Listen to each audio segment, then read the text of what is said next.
என்னங்க ஆனா ஒரு ஓவர் நைட்டில் மணி பற்றி இவ்வளோ நெகட்டிவாக ஒரு நியூஸ் பரவிட்டு இருக்கு. அது பொண்ணு ரவீனா வந்ததில் இருந்துட்டு ஏதோ பேசிகிட்டு இருந்தா, திடீர்னு ரவீனாவை வெளியில் வரணும் அப்படின்னு சொல்லி கூப்பிட்டு விட்டாங்க பிக் பாஸ். ஸோ வெளியே போகிறானே மணி வந்துட்டு இப்படி அப்செட் ஆனா உடனே வந்துட்டு பிக் பாஸ் அவ்வளோ ஷாக்லாம் இல்லை, ஒன்றும் இல்லை, சும்மா தான் இப்போ வந்துருவாங்க திரும்ப அப்படின்னு சொல்கிறாங்க. சரின்ட்டு ரவீனாவும் வெளியே போயிட்டு திரும்ப கொஞ்சம் நேரத்தில் உள்ளே வந்துடுறாங்க. வந்து பார்த்தீங்கன்னா அவங்க வந்தப்பவே நிக்சனுக்கு வந்து ஒரு சில்வர் செயின் எங்கள் அம்மா கிஃப்ட் கொடுத்தாங்கன்னு சொல்லி கொடுத்தாங்க. நிக்சன் வந்துட்டு அது சந்தோஷமாக வாங்கிக்கிட்டான். அதுக்கப்புறமா என்னென்னா நிக்சன் கிட்ட உட்காந்துட்டு ரவீனா பேசிகிட்டு இருக்கா. இந்த மாதிரி எங்கள் 2 பேத்துக்குள்ளே நிறைய பிரச்சனை இருக்குது, இது இருக்குது. ஸோ எனக்கு பாய்சன்கிற பேர் வந்துருச்சு, ஆனால் மணி நல்லவேன்னு பேர் வந்துருச்சு. நான் தான் அவன் கேமை ஸ்பாயில் பண்ணிட்டேன்னு எல்லாரும் சொல்லிட்டாங்க. எனக்கு அது ரொம்ப கஷ்டமாக இருந்துச்சு. ஆக்சுவலாக அவன் தான் என் கேமை யூஸ் பண்ணிக்கிட்டான் அப்படின்னு சொல்லி ஆக்சுவலாக 2 பேரும் மியூச்சுவலாக உட்காந்து பேசினாங்க. 2 பேரும் விரும்பி தான் பேசினாங்க. ஸோ மணி பேசுனது பிடிக்கலன்னா எனக்கு நீங்கள் இப்படி பேசுறது பிடிக்கலன்னு கூட ரவீனா சொல்லியிருந்திருக்கலாம். ரவீனா அதை பண்ணலை. அண்ட் கடைசியில் பார்த்தீங்கன்னா ரவீனா வந்துட்டு மணிக்கு இதில் ஒரு தேர்ட் பர்சன் வேறு இன்வால்வ் அப்படின்னு சொல்கிறாங்க. அந்த தேர்ட் பர்சன் இன்வால்வ்டுங்கிற வார்த்தையை ட்விஸ்ட் பண்ணி மணிக்கு வேறு வெளியில் ஆள் இருக்குது அப்படிங்கிற மாதிரி எல்லாருமே பரப்பிட்டாங்க.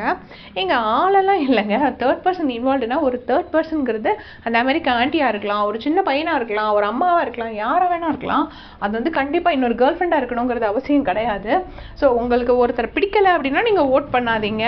ஆனால் அதுக்காக ஒருத்தரை பற்றி இப்படி தப்பாக ப்ரொபகேண்டா பண்ணுறது என்ன கரெக்டுன்னு என்ன இது விஷயம்னு எனக்கு தெரியல. லிட்டரலாக மணி வந்து கேரக்டர் அசாசினேட் பண்ணுற மாதிரி இருக்குது. ஏன்னா ஒரு பொண்ணை வந்து இப்படி சொல்லியிருந்தா இப்போ எல்லாரும் பெரிய பூகமாக வெடிச்சிருக்கோம். ஸோ அதே மாதிரி தான் மணி ஒரு பையன் தேவையில்லாமல் அவனை பற்றி சொல்கிறது. இப்போ ரியலி இப்போ வந்துட்டு இல்லை மணிக்கு ஆல்ரெடி ஒரு கேர்ள் ஃப்ரெண்ட் இருக்குது அப்படின்னு சொல்லிட்டு நீங்கள் இந்த நியூஸை பரப்புனீங்கன்னா அதில் ஒரு நியாயம் இருக்குது.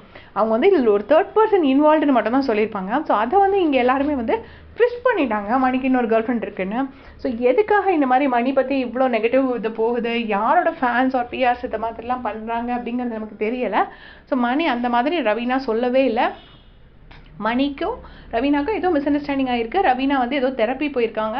அந்த தெரப்பி போனதில் ரவீனாக்கு வந்துட்டு சம்ஹவ் இது வந்து தப்பு அப்படிங்கிற மாதிரி தோணியிருக்கு. ஸோ அதுதான் வந்து சொல்லிட்டு இருக்காங்க. ஸோ தயவு செஞ்சு மணி பற்றி இல்லாத இன்ஃபர்மேஷனை ட்விஸ்ட் பண்ணி பரப்பாதீங்க யாரும். அந்த மாதிரி ரவீனா சொல்லவே இல்லை. உங்களுக்கு பிடிச்சா ஓட் பண்ணுங்கள், பிடிக்கலைன்னா ஓட் பண்ணாதீங்க, அதோடு விட்டுருங்க. தேங்க்ஸ் ஃபார் வாட்சிங்.